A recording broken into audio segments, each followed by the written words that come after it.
The Path of Sins and Virtuous Deeds. Chapter 1. The Man Who Carried His Sins. In the ancient city of Rajagaha, a man named Devadatta lived a life full of indulgence. He was once kind and noble, but over the years greed, anger, and arrogance consumed him. He deceived people for wealth, hurt others with his words, and acted selfishly to fulfill his desires. One evening, Devadatta sat alone near a river, watching the reflection of the moon in the water. His heart was restless. No matter how much he tried to enjoy his riches, a deep sorrow weighed on him. He felt trapped by his past actions, believing he had sinned too much to find peace. Hearing of the great Buddha, who taught wisdom and compassion, Devadatta decided to seek him out. He traveled to the Jetavana monastery, where the Buddha was teaching his disciples. Chapter 2. The Weight of the Past. When Devadatta arrived, he saw many monks and villagers gathered around the Buddha, listening attentively. When his turn came, he bowed respectfully and spoke. "Great teacher, I have lived a life full of sins. I have lied, stolen, and hurt others.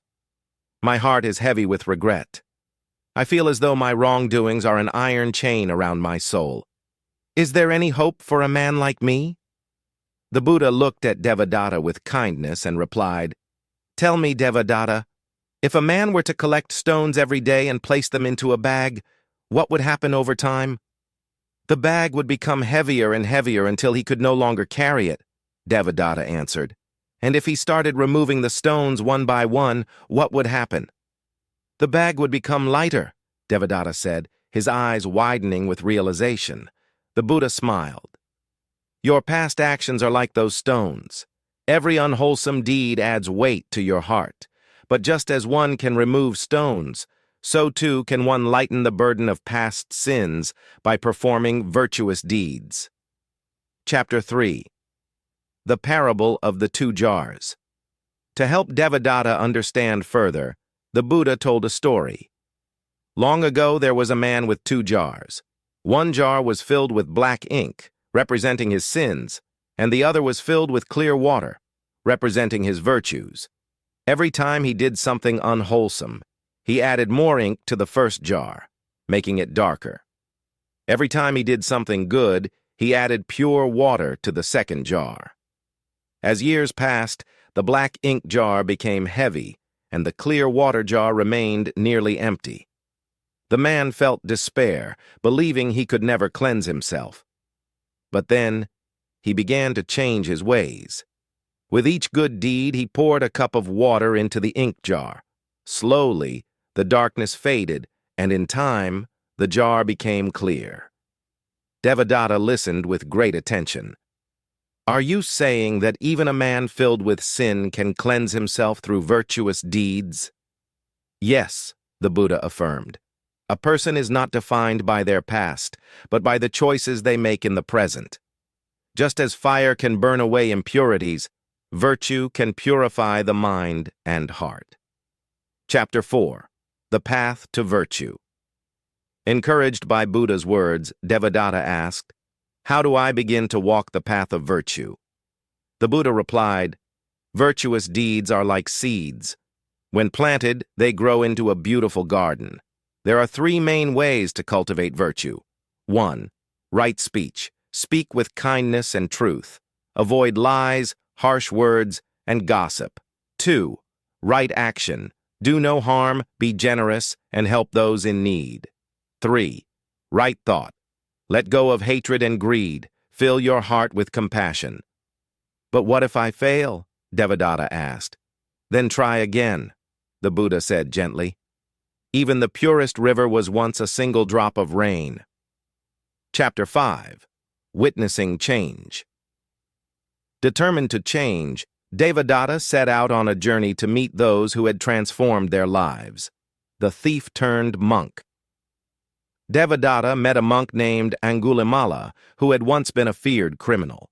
He had killed many in his past, but had renounced violence after hearing Buddha's teachings. Now, he lived a life of peace and meditation.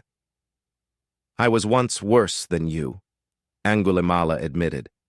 But when I let go of my past and embraced virtue, my heart became light. Do not let your past define you. Only your present actions matter. The Greedy Merchant's Awakening. Next, Devadatta met a merchant named Jitavana, who had once hoarded wealth and deceived others. But after a personal loss, he realized that true happiness came from giving. Now he used his wealth to build shelters and feed the poor. Greed is an endless hunger, Jitavana told him. But generosity is a wellspring that never runs dry. The warrior who chose peace. Lastly, Devadatta met a warrior named Viraja, who had fought many battles but had given up violence to become a teacher of wisdom.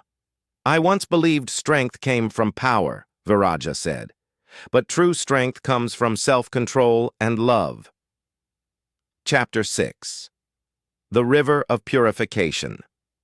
Inspired by these stories, Devadatta returned to the Buddha. I now see that people can change. But what if I still feel the weight of my past? The Buddha took Devadatta to a river. Look at this water, he said. It flows, always moving forward. If a man throws dirt into it, the river does not hold on to the dirt. In time, the water purifies itself.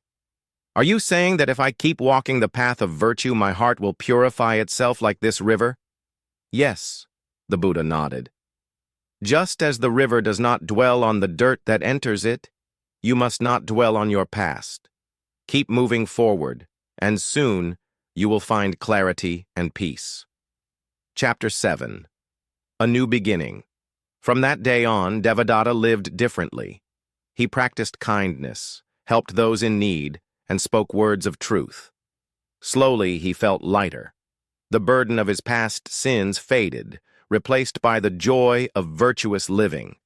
Years later, when people spoke of him, they did not remember the man who had once sinned, but the man who had become wise and compassionate. One evening, as he sat by the river where he had once despaired, he smiled. The moon's reflection was still there just as before, but now his heart was at peace. And so, Devadatta had learned the greatest truth. No man is forever bound by his sins. Through virtue, one can always find the path to light. Moral of the story. The past does not define a person.